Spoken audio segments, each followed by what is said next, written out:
Good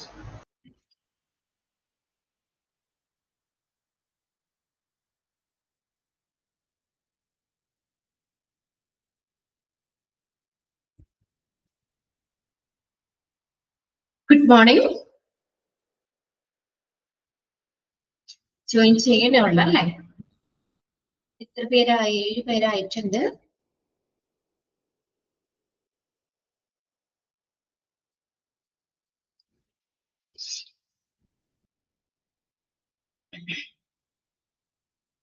കഴിഞ്ഞ ക്ലാസ്സിലൊക്കെ എടുത്തതൊക്കെ വായിച്ചു നോക്കിയായിരുന്നോ നിങ്ങള്? കഴിഞ്ഞ ക്ലാസ്സിലെടുത്തൊക്കെ വായിച്ചു നോക്കിയോ? എന്താണ് ഒരു മറുപടി ഇല്ലാത്ത? സംഭവമൊന്നും കണ്ടില്ലല്ലോ. വായിക്കുന്നില്ലേ നിങ്ങള്?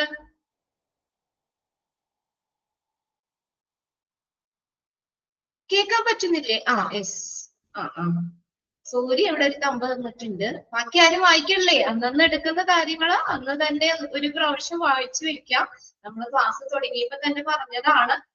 എങ്കിലും ഞാൻ ഇടയ്ക്കിടയ്ക്ക് നിങ്ങളെ ഇങ്ങനെ ഓർമ്മിപ്പിച്ചുകൊണ്ടിരിക്കുകയാണ്. അന്നന്ന് എടുക്കുന്ന കാര്യങ്ങൾ കൃത്യമായിട്ട് ഒരു പ്രാവശ്യമെങ്കിലും ഒന്ന് വായിച്ചു വെക്കണം കേട്ടോ. ഓക്കെ, അപ്പൊ നമ്മൾ കഴിഞ്ഞ ക്ലാസ്സിൽ എവിടം വരെയായിരുന്നു പറഞ്ഞു നിർത്തിയത്? കണ്ടന്റ് അല്ലേ? Content in application form. ഇന്ന് കുറച്ചു പേരുള്ളല്ലോ. ജോയിൻ ചെയ്യാൻ വൈകണയാണ് ജോയിൻ ചെയ്തുകൊണ്ടിരിക്കുന്നല്ലേ? ഓക്കെ, നമുക്ക് ജസ്റ്റ് ഒന്ന് സ്റ്റാർട്ട് ചെയ്യാം. ജോയിൻ ചെയ്യട്ടെ. ഓക്കെ, കണ്ടന്റ് അല്ലേ നമ്മൾ പറഞ്ഞുകൊണ്ടിരിക്കുന്നത്? Content in application form. ഒരു ആപ്ലിക്കേഷൻ ഫോമിലുള്ള കണ്ടന്റ് എന്തൊക്കെയാണ്? ഒന്നാമത്തെ പോയിന്റ് നമ്മൾ പറഞ്ഞു. ഏതാണ്? Personal background information. ഒരു കാൻഡിഡേറ്റ്സിന്റെ പേഴ്സണൽ ബാക്ക്ഗ്രൗണ്ട് ഇൻഫർമേഷൻസ് ആപ്ലിക്കേഷൻ ഫോമിൽ ഉണ്ടായിരിക്കും. എന്തൊക്കെയാണ് ഈ പേഴ്സണൽ ബാക്ക്ഗ്രൗണ്ട് ഇൻഫർമേഷൻസിൽ ഉൾപ്പെടുന്ന ഏതൊക്കെയാ? This include information regarding the candidate's name, date of birth, correspondence and permanent residential addresses, marital status, sex, nationality, parents' name and their annual income, number of dependents. ആശ്രിതര്. അപ്പോ ഇത്രയും കാര്യങ്ങളാണ് personal background ഇൻഫർമേഷൻസിൽ വരുന്നത്. Application ഫോമിലുള്ള content ആണ് നമ്മൾ നോക്കുന്നത്. ഒന്നാമത്തെയാണ് personal background information. അതിനകത്ത് personal background ഇൻഫർമേഷനിൽ include ചെയ്യുന്നത് ഏതെല്ലാം അതും അണ്ടർലൈൻ ചെയ്ത് വെക്കാം. ഫസ്റ്റ് പോയിന്റ് മാത്രമല്ലേ നമ്മൾ പറഞ്ഞത്? എന്താണ്? യെസ്, രാവിലെ കേറിയിട്ട് എല്ലാവരും ഇങ്ങനെ തളർന്നൊടിഞ്ഞിരിക്കണേ. ബ്രേക്ക്ഫാസ്റ്റ് ഒക്കെ കഴിഞ്ഞില്ലേ? എല്ലാവരും കഴിച്ചില്ലേ? രാവിലെ തന്നെ നല്ല എനർജറ്റിക് ആയിട്ട് ഇരിക്കണ്ടേ? ഓക്കെ, അപ്പോ രണ്ടാമത് എന്താന്ന് നോക്കിയാൽ ആപ്ലിക്കേഷൻ ഫോമിലുള്ളത് എഡ്യൂക്കേഷണൽ ബാക്ക്ഗ്രൗണ്ട്. കാൻഡിഡേറ്റ്സിന്റെ educational background. This consists of details about the candidate's educational institution such as college, school, college, universities, etc. അപ്പോ എഡ്യൂക്കേഷണൽ ബാക്ക്ഗ്രൗണ്ട് ആണ്. ഇപ്പൊ കാൻഡിഡേറ്റ്സ് എന്തൊക്കെയാണ്? ഏതൊക്കെ ഓരോ ഇപ്പൊ സ്കൂള്, ഏത് സ്കൂളിലാണ് പഠിച്ചത്, കോളേജ്, യൂണിവേഴ്സിറ്റി, എന്തൊക്കെ ക്വാളിഫിക്കേഷൻ ആണ്, ഇങ്ങനെ നമ്മുടെ വിദ്യാഭ്യാസ സംബന്ധമായിട്ടുള്ള കാര്യങ്ങളൊക്കെയാണ് അതിന് ആപ്ലിക്കേഷൻ ഫോമിലുള്ള മറ്റൊരു കണ്ടന്റ് ആണ് എഡ്യൂക്കേഷണൽ ബാക്ക്ഗ്രൗണ്ട്. അതിനകത്ത് എന്തൊക്കെയാണ് ഉൾപ്പെടുന്നത്? എന്താണ്? Consist of details about candidates educational institution such as കാൻഡിഡേറ്റ്സിന്റെ എഡ്യൂക്കേഷണൽ ഇൻസ്റ്റിറ്റ്യൂഷൻസിനെ കുറിച്ചുള്ള വിവരങ്ങള്, സ്കൂൾ ഏത്, കോളേജ് ഏത്, യൂണിവേഴ്സിറ്റി ഏത്, എന്തൊക്കെയാണ് പഠിച്ചത് എന്നുള്ള കാര്യങ്ങളൊക്കെ. It also includes the information regarding the course he has studied. ഉണ്ടോ? അത് കൂടാതെ അവന് ഏത് കോഴ്സാ പഠിച്ചത്, ഏത് ഡിഗ്രിയാണ് പഠിച്ചത്, the duration of the study, duration എത്ര മന്ത്, എത്ര മാസമാണ്, അല്ലെങ്കിൽ ഏത് കോഴ്സ് ഒക്കെയാണ് ചെയ്തത്, എത്ര മാസമാണ് ആ പഠനത്തിന്റെ duration, the medium of study, ഏത് മീഡിയം ആണ്, ഇംഗ്ലീഷ് മീഡിയം ആണോ, മലയാളം മീഡിയം ആണോ, ഏത് മീഡിയം ആണ്, മാർക്സ് ആൻഡ് റാങ്ക്സ് അച്ചീവ്ഡ്, അവന് ഓരോ സബ്ജക്റ്റിന് കിട്ടിയ മാർക്കുകള്, അതുപോലെ അല്ലെങ്കിൽ ടോട്ടല് മാർക്കുകള്, റാങ്ക് എത്രയാണോ, ഫസ്റ്റ് ആണോ സെക്കൻഡ് ആണോ, ഏതാണോ മാർക്സ്, ഇപ്പൊ ഗ്രേഡ് ആണ് അല്ലെ, അതപ്പോ അതിനനുസരിച്ച് ഏതൊക്കെയാണ് മാർക്സ് ആൻഡ് റാങ്ക്സ് അച്ചീവ്. ഇതെല്ലാം എഡ്യൂക്കേഷണൽ ബാക്ക്ഗ്രൗണ്ടില് ഉൾപ്പെടുത്തിയിട്ടുണ്ട്. Educational background information. ഓക്കെ, അപ്പൊ അതൊന്ന് അണ്ടർലൈൻ ചെയ്തിട്ടുണ്ടോ കേട്ടോ, എന്തൊക്കെയാണ് അതിൽ ഇൻക്ലൂഡ് ചെയ്യുന്നത്. കാൻഡിഡേറ്റ്സിന്റെ എഡ്യൂക്കേഷണൽ ഇൻസ്റ്റിറ്റ്യൂഷനെ കുറിച്ചുള്ള കാര്യങ്ങള്, പിന്നെ പഠിച്ച course, duration, medium, marks and rank achieved. അടുത്തത് നോക്കിയേ, സ്പോർട്സ് ഐറ്റംസ് എന്തെങ്കിലും പങ്കെടുത്തിട്ടുണ്ടോ, ലൈക്സ് ആൻഡ് ഡിസ്ലൈക്ക്, അവന്റെ ഇഷ്ടങ്ങളും അനിഷ്ടങ്ങളും, ഇഷ്ടമുള്ള കാര്യങ്ങള്, ഇഷ്ടമില്ലാത്തത്, ഇങ്ങനെയുള്ളതെല്ലാം എഡ്യൂക്കേഷണൽ ബാക്ക്ഗ്രൗണ്ട് ഇൻഫർമേഷനിൽ വരുന്ന. This type of information is most important for the organization. ആ ഒരു ഓർഗനൈസേഷനെ സംബന്ധിച്ച് ഈ തരത്തിലുള്ള ഇൻഫർമേഷൻ വളരെ ഇമ്പോർട്ടന്റ് ആണ്. ഏത് ജോലിയാണെന്ന് വെച്ചാൽ അതിനനുസരിച്ചുള്ള ക്വാളിഫിക്കേഷൻ ഉണ്ടോ എന്നൊക്കെ നോക്കണ്ടേ, അല്ലെ? ഇപ്പൊ നമ്മൾ ആ ജോലിക്ക് പറ്റിയിട്ടുള്ള ക്വാളിഫിക്കേഷൻ ആണോ, അല്ലെങ്കിൽ ആ കോഴ്സ് ആണോ പഠിച്ചത്, ഇതൊക്കെ നമുക്ക് അറിയണ്ടേ. അപ്പൊ അത് എന്താ പറയാ, ഈ ഒരു ഓർഗനൈസേഷനെ സംബന്ധിച്ച് വളരെയധികം പ്രാധാന്യമുണ്ട്. ഇനി അടുത്തതാണ് work experience. This consists of the entire past job details. മുമ്പുള്ള ജോലിയുടെ ഡീറ്റെയിൽസ് എല്ലാ ആപ്ലിക്കേഷൻ ഫോമിൽ ചോദിക്കാറില്ലേ വർക്ക് എക്സ്പീരിയൻസ്, അല്ലെ? കുറച്ചും കൂടി എക്സ്പീരിയൻസ്ഡ് ഉള്ള ആളാണെങ്കിൽ ഓർഗനൈസേഷനെ സംബന്ധിച്ച് അവർക്ക് മെച്ചമാണ്, അല്ലെ? പുതിയ ഫ്രഷേഴ്സിന് ഒരു എക്സ്പീരിയൻസ് ഇല്ലാത്ത ആളെയാണെങ്കിൽ ഓർഗനൈസേഷൻ ചിലപ്പോൾ ട്രെയിനിങ്ങും കാര്യങ്ങളൊക്കെ കൊടുക്കേണ്ടി വരും. അപ്പൊ അവർക്ക് അതിന് ടൈമും പൈസയൊക്കെ കുറച്ച് നഷ്ടം വരാം. എന്നാൽ എക്സ്പീരിയൻസ്ഡ് ആയിട്ടുള്ള ആളാണ്. അപ്പൊ മിക്ക ഇതിന് ചോദിക്കണല്ലേ, എക്സ്പീരിയൻസ് ഇമ്പോർട്ടന്റ് ആണ്, പ്രാധാന്യമുണ്ട്, അല്ലെങ്കിൽ എക്സ്പീരിയൻസ് ഉള്ളവർക്ക് മുൻഗണന എന്നൊക്കെ പറയും. എന്താ എക്സ്പീരിയൻസ് ഉണ്ടെങ്കിൽ നമുക്ക് എന്താ അത്രയും വർഷം അവിടെ നിന്ന്, അല്ലെങ്കിൽ 2-3 വർഷത്തെ എക്സ്പീരിയൻസ് ഉണ്ടെങ്കിൽ ഓൾറെഡി ആ ജോലിയുമായി ബന്ധപ്പെട്ട കാര്യങ്ങളൊക്കെ ഓൾറെഡി അവർക്ക് അറിയാൻ പറ്റും, അല്ലെ? എന്താ പറഞ്ഞേക്കുന്നത്, ദിസ് വർക്ക് എക്സ്പീരിയൻസിൽ എന്താ ഉൾപ്പെടുത്തിയിരിക്കുന്നത്, this consist of entire past job details, മുന്നുള്ള ജോലിയുടെ ഡീറ്റെയിൽസ് ആണ് ഇതിനകത്ത് ഉൾപ്പെടുന്നത്. അണ്ടർലൈൻ ചെയ്തോട്ടാ. Greater stress is laid on the type of work, duration of the work in each job, reason for exit from the previous job, job duties and responsibilities handled, salary package, etc. അതായത് ജോലിയുടെ തരത്തിലാണ് അവിടെ കൂടുതൽ stress കൊടുക്കുന്നത്. ഏത് type വർക്കാണ്, greater stress is laid on the type of work. ജോലി ഏത് തരത്തിലുള്ള ജോലിയാണ് അതിനാണ് കൂടുതൽ പ്രിഫറൻസ് കൊടുക്കുന്നത്, മുതൽ നൽകുന്നത്. Duration of work in each job, ഓരോ ജോലിയിലും ഓരോ ജോബിലുള്ള ഡ്യൂറേഷൻ, എത്ര നാള് വർക്ക് ചെയ്തു, അതാണ് എത്ര വർഷത്തെ എക്സ്പീരിയൻസ് ഉണ്ട്. Then reason for exit from the previous job, മുൻപുള്ള ജോലിയിൽ നിന്ന്, അത് മുമ്പ് ചെയ്തിരുന്ന ജോലിയിൽ നിന്ന് എക്സിറ്റ് ആവാൻ, അവിടുന്ന് പോരാനുള്ള കാരണം എന്ത്, job duties and responsibility handled, അവൻ കൈകാര്യം ചെയ്തിട്ടുള്ള ആ ജോലിയുടെ ഡ്യൂട്ടീസ് ആൻഡ് റെസ്പോൺസിബിലിറ്റീസ്. ദെൻ അതുപോലെ സാലറി പാക്കേജ്, എത്ര സാലറി ഉണ്ട്, സാലറി പാക്കേജ്, ഇങ്ങനെയുള്ള കാര്യങ്ങളെല്ലാം ഈ വർക്ക് എക്സ്പീരിയൻസിൽ ഉൾപ്പെടുന്നതാണ്. ഇതൊന്ന് അണ്ടർലൈൻ ചെയ്തിടണം കേട്ടോ. ഓരോന്നിനും എന്തൊക്കെയാ വന്നേന്നുള്ളത് നോക്കി വെക്കാം. This data update the organization about the candidate's job stability.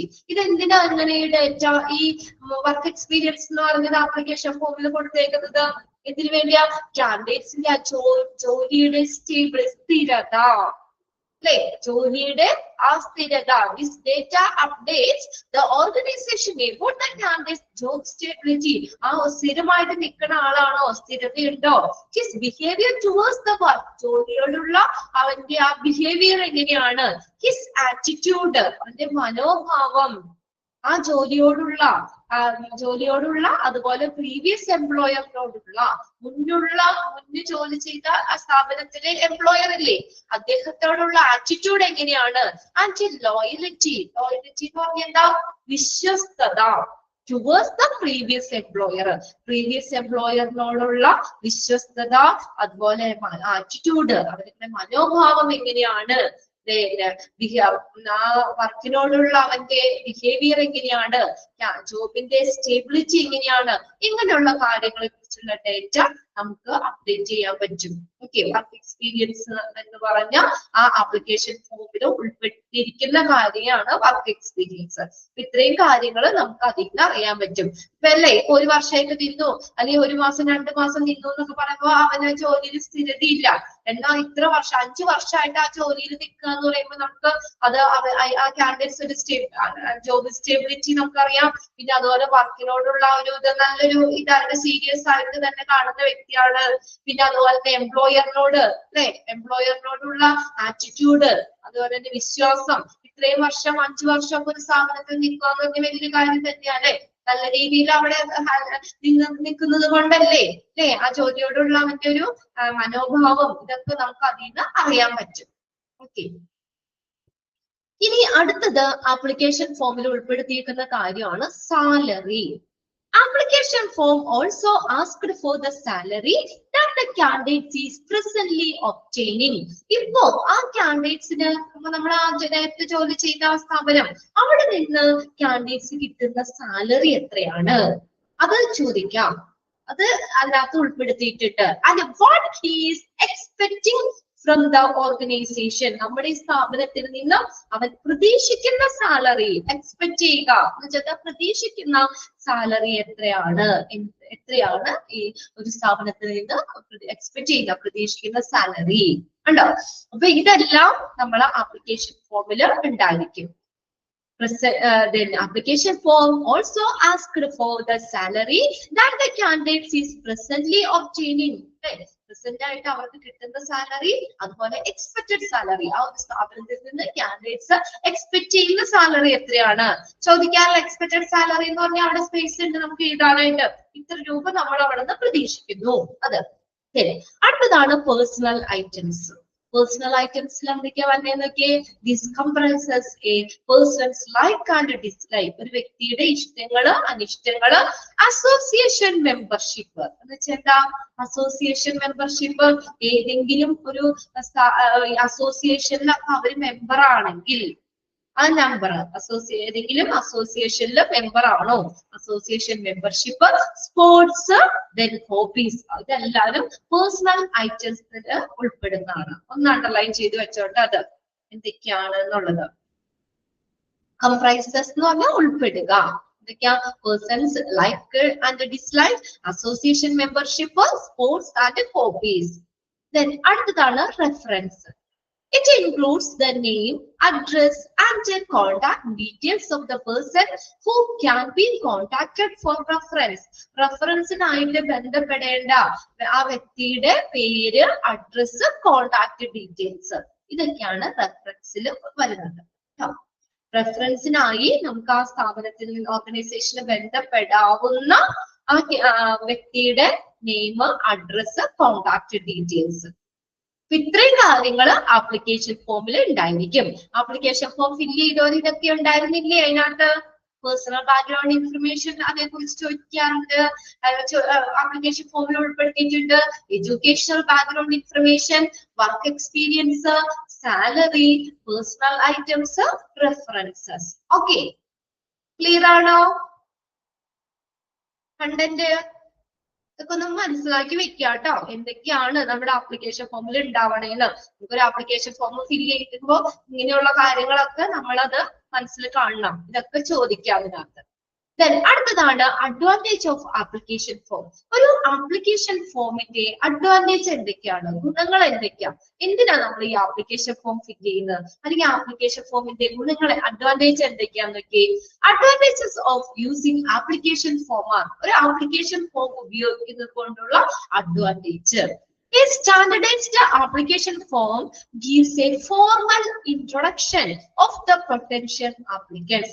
ഒരു നിയമപരമായിട്ടുള്ള ഫോർമൽ ആയിട്ടുള്ള, എന്താ നിയമപരമല്ല, ഔപചാരികമായിട്ടുള്ള ഫോർമൽ ആയിട്ടുള്ള ഒരു എന്താ പറയാ, ഒരു ഔപചാരികമായിട്ടുള്ള ഒരു ഇൻട്രൊഡക്ഷൻ കിട്ടുന്നു ആപ്ലിക്കൻസിനെ കുറിച്ച്. പൊട്ടൻഷ്യൽ ആപ്ലിക്കൻസ്, അതിന് അനുയോജ്യമായിട്ടുള്ള ആപ്ലിക്കൻസിനെ കുറിച്ച് നമ്മുടെ ഒരു ഔപചാരികമായിട്ടുള്ള ഒരു ഇൻട്രൊഡക്ഷൻ കിട്ടുന്നു അല്ലെ. ഇപ്പൊ നമ്മൾ ഇന്റർവ്യൂവിന് ചെല്ലുമ്പോഴേക്കും നമ്മുടെ ആപ്ലിക്കേഷൻ ഫോം അവരുടെ കയ്യിലുണ്ടാവും. അപ്പൊ അത് നോക്കി കഴിയുമ്പോൾ നമ്മൾ നമ്മുടെ പേര് കാര്യങ്ങളൊക്കെ പറയുന്നതിന് മുന്നേ എന്താ പറയാ, ആ കാൻഡിഡേറ്റ്സിനെ കുറിച്ചുള്ള കാര്യങ്ങൾ ആപ്ലിക്കേഷൻ ഫോമിൽ വായിച്ചാൽ ആപ്ലിക്കേഷൻ ഫോമിൽ ഉണ്ടാവും. അത് അവർക്ക് മനസ്സിലാക്കാൻ പറ്റും. അതായത് ഒരു സ്റ്റാൻഡർഡൈസ്ഡ് ആപ്ലിക്കേഷൻ ഫോം ഗീവ്സ് എന്ന് നൽകുന്നു ഒരു formal introduction of the potential applicant. ആപ്ലിക്കൻസിന്റെ ഒരു ഫോർമൽ ആയിട്ടുള്ള ഒരു ഔപചാരികമായിട്ടുള്ള ഇൻട്രൊഡക്ഷൻ നൽകുന്നു.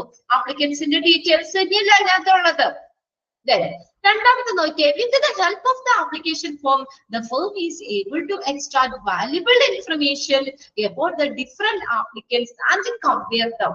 പിന്നെ ഈ ആപ്ലിക്കേഷൻ ഫോം അതിന്റെ സഹായത്തോടു കൂടി ആ സ്ഥാപനത്തിന് നമുക്ക് കാൻഡിഡേറ്റ്സിനെ കുറിക്കുന്ന ആപ്ലിക്കൻസിനെ സംബന്ധിക്കുന്ന നമ്മുടെ എക്സ്ട്രാക്ട് കൃത്യമായിട്ട് വിലപ്പെട്ട വിവരങ്ങൾ, വാല്യുബിൾ ഇൻഫർമേഷൻ, കൃത്യമായിട്ടുള്ള വിലപ്പെട്ട വിവരങ്ങൾ ശേഖരിക്കാനായിട്ട്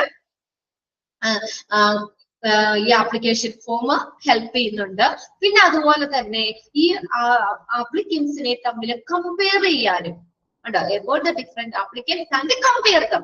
ആപ്ലിക്കൻസിനെ തമ്മിൽ അവരെ ഒന്ന് കമ്പയർ ചെയ്യാനും ഒക്കെ ഈ ആപ്ലിക്കേഷൻ ഫോം ഹെൽപ്പ് ചെയ്യും. ആപ്ലിക്കൻസിനെ കുറിച്ചുള്ള വളരെ വിലപ്പെട്ട കൃത്യമായിട്ടുള്ള വിലപ്പെട്ട വിവരങ്ങള് വേർതിരിച്ചെടുക്കാനും അവരെ തമ്മിൽ കമ്പയർ ചെയ്യാനും പറ്റും. പിന്നെ അടുത്ത് നോക്കിയേ, മൂന്നാമത്തെ പോയിന്റ് എന്താ? The firm has the right to reject the potential applicants who does not meet the minimum job qualification after proper screening of the applicants. ഉണ്ടോ? എന്തിനും കൂടി സഹായിക്കുന്നുണ്ട്? റിജക്ട് ചെയ്യാൻ. Potential, the firm has to right to reject the potential applicants who does not meet the minimum job qualification. ആ ജോലിക്ക് minimum qualification പാലിക്കാത്ത അതില്ലാത്ത ആപ്ലിക്കൻസിനെ reject ചെയ്യാം. ശരിയായ രീതിയിൽ റിജക്ട് ചെയ്യാൻ ഒരു സ്ഥാപനത്തിന് ഈ ആപ്ലിക്കേഷൻ ഫോമിലൂടെ പറ്റും. ആഫ്റ്റർ ഇതിനു ശേഷം proper screening of the applicants. ആപ്ലിക്കൻസിനെ സ്ക്രീനിങ് നടത്തിയതിനു ശേഷം നമ്മൾ ഈ ഒരു ആപ്ലിക്കേഷൻ ഫോമിന്റെ സഹായത്തോടു കൂടി ഈ എന്താ പറയാ ആ മിനിമം ക്വാളിഫിക്കേഷൻ ഇല്ലാത്ത ആപ്ലിക്കൻസിനെ, അത് പാലിക്കാത്ത ആപ്ലിക്കൻസിനെ റിജക്ട് ചെയ്യാൻ പറ്റും. നമ്മൾ ആ ഫോം വായിക്കുമ്പോൾ നമ്മൾ ഉദ്ദേശിക്കുന്ന ജോലിക്ക് ഉള്ള ക്വാളിഫിക്കേഷൻ അവർക്ക് ഇല്ല, അതാണ് എഡ്യൂക്കേഷൻ ബാക്ക്ഗ്രൗണ്ടോട് ഉൾപ്പെടുത്തിയിരുന്നത്. അതില്ലെങ്കിൽ അവരെ നമുക്ക് വേഗം തന്നെ റിജക്ട് ചെയ്യാൻ പറ്റും. ആപ്ലിക്കേഷൻ ഫോമിലൂടെ തന്നെ നമുക്കത് റിജക്ട് ചെയ്യാൻ പറ്റും. After proper screening of applicants. Then അടുത്ത നോക്കി, it help in forming a basis to start a conversation in the process of an interview. ഒരു ഇന്റർവ്യൂ പ്രോസസ്സിൽ കോൺവെർസേഷൻ ആരംഭിക്കുന്നതിനുള്ള ഒരു ബേസ് രൂപപ്പെടുത്തിയെടുക്കാനും പറ്റുന്നു. അല്ലെ? ഇപ്പൊ ഞാൻ ഇന്റർവ്യൂവർ ആയിട്ട് ഞാൻ ഇവിടെ ഇരിക്കുകയാണ്, നിങ്ങൾ ഇന്റർവ്യൂവിന് വിളിക്കുകയാണ്. അപ്പൊ നിങ്ങൾ ആദ്യം തന്നെ ആപ്ലിക്കേഷൻ ഫോം ഫിൽ ചെയ്തിട്ടുണ്ടാവും. അപ്പൊ നിങ്ങൾ വരുമ്പോഴത്തേക്കും എന്റെ കയ്യില് നിങ്ങളുടെ ആപ്ലിക്കേഷൻ ഫോം ഉണ്ട്. ഇപ്പൊ ഗൗരി വരുമ്പോഴത്തേക്കും എന്റെ കയ്യിലെ പേര്, ഗൗരിയുടെ അഡ്രസ്, പേരന്റിന്റെ പേര്, പിന്നെ അതുപോലെ എഡ്യൂക്കേഷൻ, ഈ പറഞ്ഞ എല്ലാ കാര്യങ്ങളും, എഡ്യൂക്കേഷൻ ബാക്ക്ഗ്രൗണ്ട്, അങ്ങനെയുള്ള എല്ലാ ഡീറ്റെയിൽസും എനിക്കറിയാം. അപ്പൊ എന്താ പറയാ, എനിക്ക് ആ ഒരു കോൺവെർസേഷൻ നമ്മൾ തമ്മിലുള്ള ഒരു ഇന്റർവ്യൂ സ്റ്റാർട്ട് ചെയ്യുന്നതിനുള്ള ഒരു ബേസ് ആകും. അപ്പൊ അത്യാവശ്യം, അല്ലെങ്കിൽ ഇതൊന്നും നമ്മുടെ കയ്യിലില്ലെങ്കിൽ വരുന്ന ആള് ഇന്റർവ്യൂ ആയിട്ട് വരുന്ന അവരെ കുറിച്ച് നമുക്കൊന്നും അറിയാൻ പറ്റില്ല, ഒരു ഇന്റർവ്യൂവിന് അറിയാൻ പറ്റില്ല. ഇതിപ്പോ ഒരു ബേസ് ഉണ്ട്, നിങ്ങളെ കുറിച്ചുള്ള ഒരു ബേസ് ആപ്ലിക്കേഷൻ ഫോമിലൂടെ തന്നെ നമുക്ക് അറിയാൻ പറ്റും. അതാണ് അടുത്തൊരു advantage. It helps in forming the basis to start the conversation in the process of an interview. Interview processൽ conversation ആരംഭിക്കുന്നതിനുള്ള ഒരു ബേസ് ഫോം ചെയ്യാനും ആപ്ലിക്കേഷൻ ഫോം ഹെൽപ്പ് ചെയ്യുന്നു. 4 പോയിന്റ്സും ക്ലിയർ അല്ലേ? ഫോർമൽ ഇൻട്രൊഡക്ഷൻ നൽകുന്നു, പിന്നെ കാൻഡിഡേറ്റ്സിനെ സംബന്ധിക്കുന്ന വിലപ്പെട്ട വിവരങ്ങള് ആപ്ലിക്കേഷൻ ഫോമിന്റെ സഹായത്തോടു കൂടി കിട്ടുന്നു. പിന്നെ ആ ഓർഗനൈസേഷന് ശരിയായ രീതിയിൽ അതിന് ഒരു മിനിമം ജോബ് ക്വാളിഫിക്കേഷൻ ഇല്ലാത്ത കാൻഡിഡേറ്റ്സിനെ റിജക്ട് ചെയ്യാൻ പറ്റുന്നു. പിന്നെ കോൺവെർസേഷൻ ആരംഭിക്കുന്നതിനുള്ള ഒരു ബേസ്. ക്ലിയർ ആണോ 4 പോയിന്റ്സും? ഇനി നോക്കി, അപ്പൊ എന്തായാലും ഒരു അഡ്വാൻറ്റേജ് നമ്മൾ പറഞ്ഞ അവിടെ മിക്കവാറും ഒരു ഡിസഡ്വാൻറ്റേജും വന്നിട്ടുണ്ട്. ഇനി എന്താണ് ഈ ആപ്ലിക്കേഷൻ ഫോം കൊണ്ടുള്ള ഡിസഡ്വാൻറ്റേജ് നോക്കി?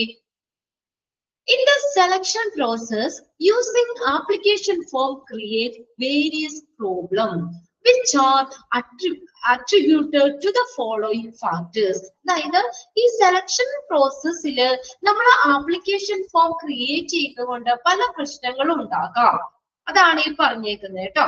അത് ഈ പറയുന്ന ഫാക്ടേഴ്സ് കാരണം നമുക്ക് എന്താ ഒരു സെലക്ഷൻ പ്രോസസ്സിൽ ആപ്ലിക്കേഷൻ ഫോം ക്രിയേറ്റ് ചെയ്യുന്നതുകൊണ്ട് പല പ്രശ്നങ്ങളും ഉണ്ടാകാം. Which are attributed to the following factors. അതിൽ നമ്മൾ താഴെ പറയുന്ന ഫാക്ടേഴ്സ്, ഈ കാരണങ്ങൾ കൊണ്ട്, ഈ ഘടകങ്ങൾ കൊണ്ട് എന്താണ് ആപ്ലിക്കേഷൻ ഫോം ഉപയോഗിക്കുന്നത് കൊണ്ട് കുറച്ച് എന്താ പ്രശ്നങ്ങൾ ഉണ്ടാകും. അധികം ഡിസഡ്വാൻറ്റേജ് ആണ് ഈ പറഞ്ഞേക്കുന്നത്. 3 പോയിന്റ്സ് ഉണ്ട്.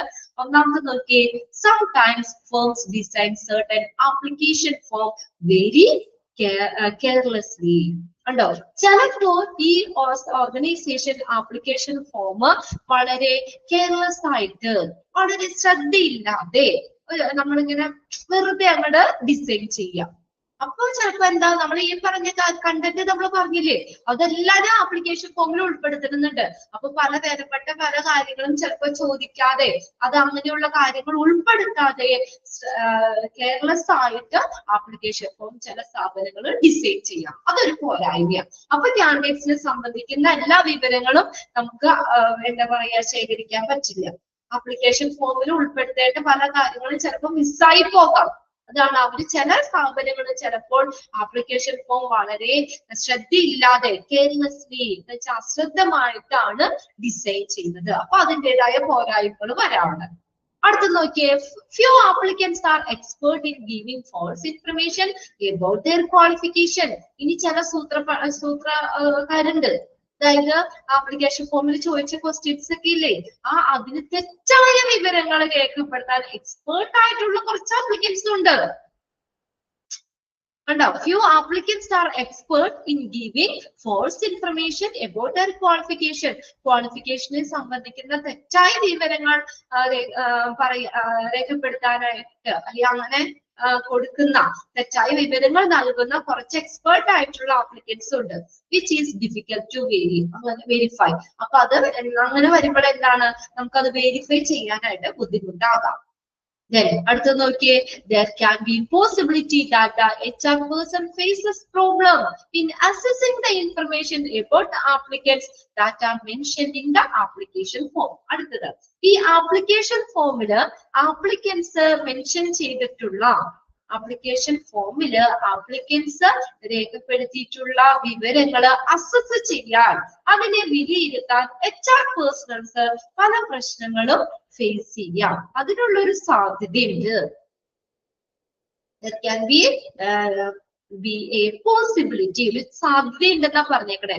HR പേഴ്സൺസിന് പല പ്രശ്നങ്ങളും ഫേസ് ചെയ്യാനുള്ള ഒരു സാധ്യതയുണ്ട്. ഇങ്ങനെ ആപ്ലിക്കേഷൻ ഫോമിൽ പറഞ്ഞിരിക്കുന്ന, അതായത് ആപ്ലിക്കേഷൻ ഫോമില് ആപ്ലിക്കൻസ് രേഖപ്പെടുത്തിയിട്ടുള്ള വിവരങ്ങളെ രേഖപ്പെടുത്താൻ, അത് അസസ് ചെയ്യാൻ, വിലയിരുത്താൻ, ആപ്ലിക്കേഷൻ ഫോമില് ആപ്ലിക്കൻസ് നിർദ്ദേശിച്ചിരിക്കുന്ന ആ വിവരങ്ങള് അത് രേഖപ്പെടുത്താനായിട്ട് HR പേഴ്സൺസിന് പല പ്രശ്നങ്ങളും വരാനുള്ള ഒരു സാധ്യതയുണ്ട്.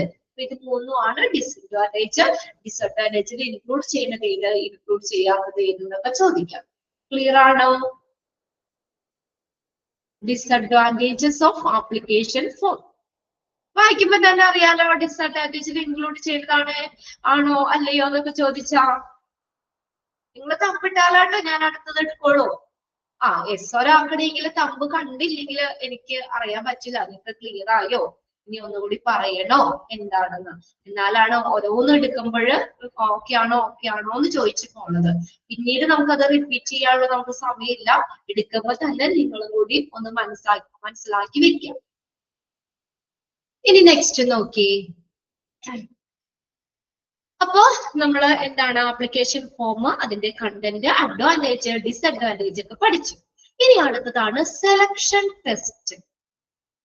അടുത്തത് സെലക്ഷൻ ടെസ്റ്റ്. ആ ടേബിൾ നിങ്ങൾ ഓർക്കണ്ടോ, നമ്മൾ ഇത് പഠിച്ചത് ഓർക്കണ്ടോ? സെലക്ഷൻ പ്രൊസീജിയറില് ആപ്ലിക്കേഷൻ ഫോം, അടുത്ത സ്റ്റെപ്പ് ഏതായിരുന്നു? Selection test. സ്റ്റെപ്പ് 6 സ്റ്റെപ്പായിട്ട് കുറച്ചങ്ങോട്ട് ബാക്കിലേക്ക് പോകുമ്പോ ഓർമ്മയില്ലേ? നമ്മൾ അതാട്ടോ പറഞ്ഞുകൊണ്ടിരിക്കുന്നത്. ഇപ്പൊ ഞാനൊന്ന് പെട്ടെന്ന് ഞാൻ കാണിച്ചു തരാം. ഈ സാധനം ഓക്കെ, ഇവിടെ കൊടുത്തേക്കുന്ന ആ ടേബിൾ നോക്കി ഉണ്ടോ? അതിനകത്ത് screening of applicants for application form, അതിനെ കുറിച്ചുള്ള കാര്യങ്ങളാണ് നമ്മൾ പറഞ്ഞുകൊണ്ടിരിക്കുന്നത്. ഇനി രണ്ടാമത്തെ സ്റ്റെപ്പാണ് selection test. Selection test, selection test നോക്കിയോ കേട്ടോ.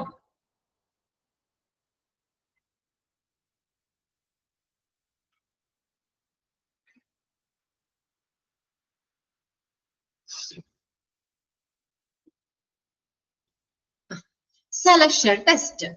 Tests are also known as psychological test. Psychological എന്ന് പറഞ്ഞാൽ മനഃശാസ്ത്ര പരിശോധന, സൈക്കോളജി, സൈക്കോളജിക്കൽ ടെസ്റ്റ്. ടെസ്റ്റുകളെ നമ്മൾ സൈക്കോളജിക്കൽ ടെസ്റ്റ് എന്ന് പറയും. അണ്ടർലൈൻ ചെയ്തോ? These tests are important tool which are used for selection procedure. ഈ സെലക്ഷൻ പ്രൊസീജിയറിൽ ഈ സെലക്ഷൻ ടെസ്റ്റുകൾ എന്ന് പറയുന്നത് വളരെ പ്രധാനപ്പെട്ട ഒരു ടൂൾ തന്നെയാണ്. കാൻഡിഡേറ്റ്സിന്റെ പല കാര്യങ്ങളും നമുക്ക് അറിയാനായിട്ട് നമുക്ക് ടെസ്റ്റുകൾ കാര്യങ്ങൾ അല്ലെ, അവരുടെ എബിലിറ്റി അതുപോലെ സ്കില്ല് ഇതൊക്കെ അറിയാനായിട്ട് ഒരു ഇമ്പോർട്ടന്റ് ആയിട്ടുള്ള ടൂളാണ് ഈ ടെസ്റ്റുകൾ എന്ന് പറയുന്നത്. A psychological test is conducted to evaluate some sets of skills and capabilities of a worker which are supposed to be there for a successful job outcome as per the job analysis. Underline ചെയ്തോട്ടോ. നമ്മുടെ ജോലിയുടെ വിശകലനം അനുസരിച്ച് ഒരു വിജയകരമായ ജോലിയുടെ outcome, അതിന്റെ നമ്മളിപ്പോ ജോലി ചെയ്ത അതിൻ്റെതായ റിസൾട്ട് കിട്ടണം, നല്ല ഔട്ട്കം നമുക്ക് കിട്ടണം അല്ലെ. ഔട്ട്കമിനായിട്ട് വർക്കേഴ്സിന്റെ ചില കഴിവുകളൊക്കെ വിലയിരുത്തുന്നതിന് ഉള്ള ഒരു ടെസ്റ്റ് ആണ് ഇത് സൈക്കോളജിക്കൽ ടെസ്റ്റ് എന്ന് പറയുന്നത്. ആ ഇൻഡിവിജ്വൽസിന്റെ സ്കിൽസ് കേപ്പബിലിറ്റീസ്, ആ വർക്കേഴ്സിന്റെ സ്കിൽസ് ആൻഡ് കേപ്പബിലിറ്റീസ്, കഴിവുകളും അതുപോലെ തന്നെ സ്കില്ലും ഒക്കെ അളക്കുന്നതിനുള്ള, അത് മെഷർ ചെയ്യുന്നതിനുള്ള ഒരു കാര്യമാണ് ടെസ്റ്റ് എന്ന് പറയുന്നത്. അതെന്തിനു വേണ്ടിയിട്ടാ? ഇപ്പൊ നമ്മൾ ടെസ്റ്റ് ഒക്കെ ചെയ്ത് ടെസ്റ്റ് കഴിഞ്ഞ് നമ്മൾ അതിന്റെ റിസൾട്ട് ഓക്കെ ആണ്, 100% ഓക്കെ ആണെങ്കിൽ നമ്മൾ അങ്ങനെ ടെസ്റ്റിൽ പാസ്സായി അങ്ങനെയുള്ള ജോലിയിലേക്ക് കയറ്റുമ്പോൾ നമുക്ക് നല്ല ഔട്ട്കം കിട്ടൂലേ അല്ലെ? അവരെല്ലാരും അറിയാം, വളരെ ബ്രില്യന്റ് ആയിട്ടുള്ള ആളാണ്. അപ്പൊ അവര് കയറുമ്പോൾ നമുക്ക് അതിൻ്റെതായ ഔട്ട്കം നമുക്ക് കിട്ടും അല്ലെ. സക്സസ്ഫുൾ ജോബ് ഔട്ട്കം, ഒരു നല്ല വിജയകരമായിട്ടുള്ള ജോബ് ഔട്ട്കം, അതിന് വേണ്ടിയിട്ട് കാൻഡിഡേറ്റ്സിന്റെ സ്കിൽസ്, ക്യാപ്പബിലിറ്റി ഇതൊക്കെ ഇവാലുവേറ്റ് ചെയ്യുന്നതിന് വേണ്ടിയിട്ടാണ് ഈ സൈക്കോളജിക്കൽ ടെസ്റ്റ് കണ്ടക്ട് ചെയ്യുന്നത്.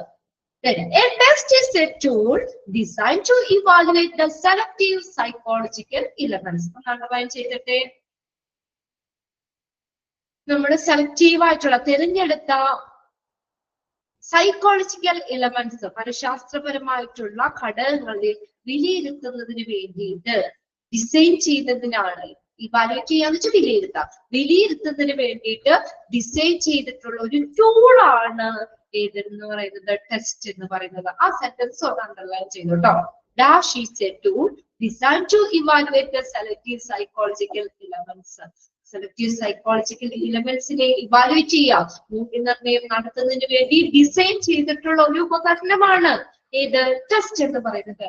The primary reason for conducting the test in the selection procedure is to easily and accurately evaluate difference between job-related capacities and skills of the individual.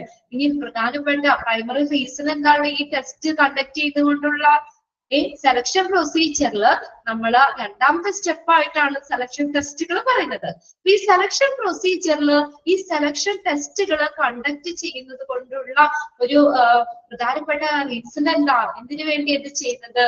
is to easily and accurately evaluate. Easy ആയിട്ട് എളുപ്പത്തിൽ accurate കൃത്യമായിട്ട് evaluate ചെയ്യാൻ in the difference between job related capability, ജോലിയുമായി ബന്ധപ്പെട്ട കഴിവുകള്, അതുപോലെ and skills, skills of the ഇൻഡിവിജ്വലിന്റെ കഴിവുകൾ ഇതിന്റെ ഡിഫറൻസ് ഇവാലുവേറ്റ് ചെയ്യുന്നതിന് വേണ്ടിയിട്ട് ആണ് ടെസ്റ്റ് നടത്തുന്നത്. അതാണ് പ്രൈമറി റീസൺ എന്ന് പറയുന്നത്. ഇപ്പൊ നമ്മൾ പറഞ്ഞില്ലേ, ഏത് ജോലിയാണോ ആ ജോലിക്കുമായി ബന്ധപ്പെട്ട കഴിവുകൾ എന്തൊക്കെയാണ്, എന്തൊക്കെ കാര്യങ്ങളാണ് വേണ്ടത്, അതിനനുസരിച്ച് സ്കിൽസ് ഉള്ള ഇൻഡിവിജ്വൽസിന് വേണം അതിലേക്ക് പോസ്റ്റ് ചെയ്യാൻ അല്ലെ. അല്ലാതെ ഒരാളെ എങ്ങനെയെങ്കിലും കൊണ്ടുവന്ന് അവിടെ ഇട്ടാൽ പോരാ. ആ ജോലിയുമായി ബന്ധപ്പെട്ട് വരുന്ന എന്തൊക്കെ കഴിവുകളാണ് അല്ലെങ്കിൽ എന്തൊക്കെ കാര്യങ്ങളാണ് ചെയ്യേണ്ടത്, അതേ കേപ്പബിലിറ്റി ഉള്ള അതേ സ്കിൽസ് ഉള്ള കാൻഡിഡേറ്റ്സിന് വേണം, ഇൻഡിവിജ്വൽസിന് വേണം ആ കറക്റ്റ് പൊസിഷനിൽ ആ പോസ്റ്റിൽ നിയമിക്കാനായിട്ട്. As human capabilities are interconnected to each other and complicated in nature. ആ മനുഷ്യരുടെ കഴിവുകൾ എന്ന് പറയുന്നത് പരസ്പരം ബന്ധപ്പെട്ടിരിക്കുന്നതാണ്, അതുപോലെ തന്നെ കോംപ്ലിക്കേറ്റഡ് നേച്ചറും ആണ്. Therefore, they must be understood in relation to one another. അതുകൊണ്ട് തന്നെ നമ്മൾ അത് പരസ്പരം മനസ്സിലാക്കിയിട്ട് ബന്ധപ്പെടുത്തി നമ്മൾ അത് മനസ്സിലാക്കണം. They must be understood. എങ്ങനെ മനസ്സിലാക്കണം? In relation to one another. പരസ്പരം അത് ബന്ധപ്പെടുത്തി വേണം മനസ്സിലാക്കാൻ. ഇനി ഇവിടെ 3 ഡെഫിനിഷൻ ഉണ്ട്. അപ്പൊ ആ പാരഗ്രാഫിലെ ഒന്നാമത്തെ സെന്റൻസ് അണ്ടർലൈൻ ചെയ്തിടാം. പിന്നെ രണ്ടാമത്തെ സെന്റൻസ് അണ്ടർലൈൻ ചെയ്തിടാം. Psychological test is conducted to evaluate some sets of skills and capability of worker. ആ സെന്റൻസ് ഒന്ന് അണ്ടർലൈൻ ചെയ്തിടാം. പിന്നെ മൂന്നാമത്തെ സെന്റൻസും അവിടെ അണ്ടർലൈൻ ചെയ്തിടാം.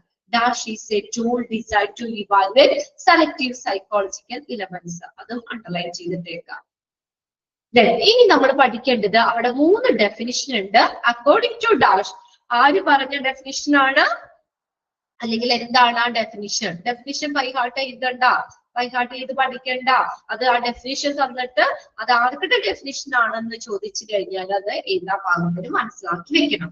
ഒന്നാമത്തെ നോക്കിയേ, according to Wayne F Cascio. According to Wayne F. Cascio, a psychological test is a standardized measure of behavior. Underline ചെയ്തോട്ടോ. വെയ്ൻ എഫ് കാസിയോ അദ്ദേഹം എന്താണ് പറഞ്ഞത്? സൈക്കോളജിക്കൽ ടെസ്റ്റ് എന്ന് പറഞ്ഞിട്ടാ ഈസ് എ സ്റ്റാൻഡർഡൈസ്ഡ് മെഷർ. ഒരു അളവാണ്, സ്റ്റാൻഡർഡൈസ്ഡ് മെഷർ ആണ് അല്ലെ, ഒരു കൃത്യമായിട്ടുള്ള ഒരു അളവാണ് എന്തിന്റെ? Of behaviour. നമ്മുടെ ബിഹേവിയർ, സ്വഭാവം, അതിന്റെയൊക്കെ ഒരു സ്റ്റാൻഡർഡൈസ്ഡ് മെഷർ ആണ് സൈക്കോളജിക്കൽ ടെസ്റ്റ് എന്ന് പറയുന്നത്. നമ്മുടെ ബിഹേവിയറിനെ മെഷർ ചെയ്യാനുള്ള ഒരു സ്റ്റാൻഡേർഡ് ആയിട്ടുള്ള ഒരു മെഷർമെന്റ്, അതാണ് സൈക്കോളജിക്കൽ ടെസ്റ്റ് എന്ന് പറയുന്നത്.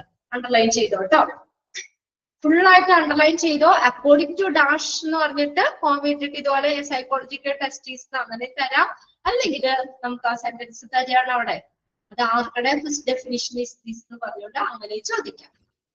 അല്ലെങ്കിൽ according to Wayne F Cascio a dash test is a standardized, അങ്ങനെ ചോദിച്ചാലും എഴുതാൻ ഭാഗത്തിന് മനസ്സിലാക്കി വയ്ക്കുക. ഇനി രണ്ടാമത്തെയാണ് according to Cronbach. According to Cronbach, അദ്ദേഹം എന്താ പറഞ്ഞത്? A test is a systematic procedure for comparing the behavior of 2 or more persons. രണ്ടോ അധികമോ വ്യക്തികളുടെ സ്വഭാവം, ബിഹേവിയർ, അതിനെ കമ്പയർ ചെയ്യാനുള്ള ഒരു സിസ്റ്റമാറ്റിക് പ്രൊസീജിയർ ആണ് ടെസ്റ്റ് എന്ന് പറയുന്നത്. എന്താണ് ക്രോൺബാക്ക് പറഞ്ഞത്? രണ്ടോ അതിലധികമോ വ്യക്തികളുടെ ബിഹേവിയർ കമ്പയർ ചെയ്യാൻ, താരതമ്യം ചെയ്യുന്നതിനുള്ള ഒരു സിസ്റ്റമാറ്റിക് പ്രൊസീജിയർ ആണ് ടെസ്റ്റ് എന്ന് പറയുന്നത്. ക്ലിയർ ആവുന്നുണ്ടോ? ഡെഫിനിഷൻസ് ബൈ ഹാർട്ട് ചെയ്യണ്ട.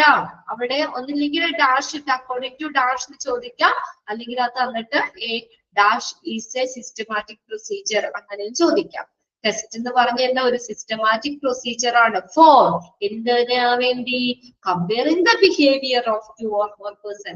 രണ്ടോ അതിലധികമോ വ്യക്തികളുടെ ബിഹേവിയർ കമ്പയർ ചെയ്യാൻ, അതിനെ താരതമ്യം ചെയ്യാനുള്ള ഒരു സിസ്റ്റമാറ്റിക് പ്രൊസീജിയർ ആണ് ടെസ്റ്റ് എന്ന് പറയുന്നത്. അടുത്ത് നോക്കിയേ, according to Milton M Blum. അദ്ദേഹം എന്താ പറഞ്ഞിരിക്കുന്നത്? ബ്ലം എന്നാണ് കേട്ടോ. According to Milton F Blum, a test is a sample of an aspects of an. അവിടെ നിങ്ങളുടെ ടെസ്റ്റിലെ അത് ഒരെണ്ണം വെട്ടിക്കളഞ്ഞാൽ കേട്ടോ. A test is a sample of an aspects of an individual's behavior, performance and attitude. രണ്ടെണ്ണം ഉണ്ട്. അപ്പൊ അത് വേണ്ട, അത്രയും വേണ്ട. Sample of an aspects of an individuals, രണ്ടെണ്ണം ഉണ്ട്. കണ്ടില്ലേ? അത് റിപ്പീറ്റ് ചെയ്ത് വന്നേക്കുന്നതാണ്. ഞാനിവിടെ ഒന്ന് ബോൾഡ് ചെയ്ത് കണ്ടോ. രണ്ടെണ്ണം ഉണ്ട്, അത് ഒരെണ്ണം വെട്ടിക്കളഞ്ഞേക്കാം. Individual's behaviour, performance and attitude. ഒരു വ്യക്തിയുടെ, ഒരു ഇൻഡിവിജ്വലിന്റെ ബിഹേവിയർ, അവന്റെ പെരുമാറ്റം, അതുപോലെ പെർഫോമൻസ്, അവരുടെ പ്രകടനം, മനോഭാവം, ആറ്റിറ്റ്യൂഡ്, മനോഭാവം എന്നിവയുടെ ഒരു വശത്തിന്റെ സാമ്പിൾ ആണ്. It's A sample of an aspect of individuals behaviour, performance and attitude. ഒരു വ്യക്തിയുടെ ബിഹേവിയർ, പെരുമാറ്റം, പെർഫോമൻസ്, പ്രകടനം, ആറ്റിറ്റ്യൂഡ് എന്നിവയുടെ ഒരു വശത്തിന്റെ ഒരു സാമ്പിൾ, അതാണ് ഇതെന്ന് പറയുന്നത്, ടെസ്റ്റ് എന്ന് പറയുന്നത്. അത് ആര് പറഞ്ഞതാണ്? According to Milton F Blum. അത് മൂന്നെണ്ണേ നമുക്ക് പറയാനുള്ളൂ. മൂന്നെണ്ണം വ്യക്തമാക്കി വെക്കുക. ഇനി നമ്മൾ പലതരത്തിലുള്ള ടെസ്റ്റുകളാണ്. സെലക്ഷൻ ടെസ്റ്റിനെ നമുക്ക് താഴെ പറയുന്ന രീതിയിൽ ക്ലാസിഫൈ ചെയ്യാം. ഈ ടേബിൾ നിങ്ങളൊന്ന് പഠിച്ചു വെക്കണം കേട്ടോ.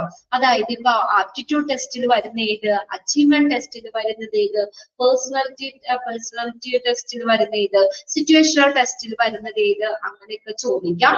അപ്പൊ ടെസ്റ്റുകളെ നമുക്ക് മൊത്തത്തിൽ 5 ആയിട്ടാണ് നമ്മൾ തിരിച്ചേക്കുന്നത്. ഏതൊക്കെയാണെന്ന് നോക്കി. ആ ബോക്സിൽ നിന്ന് നിങ്ങൾക്ക് വായിക്കാൻ പറ്റുണ്ടോ? നിങ്ങളുടെ ടെക്സ്റ്റില് ബോക്സ് ക്ലിയർ ആണോ? ടെസ്റ്റില് ടൈപ്പ് ഓഫ് ടെസ്റ്റ് എന്നുള്ളത് അല്ല, ബുദ്ധിമുട്ടുണ്ടോ?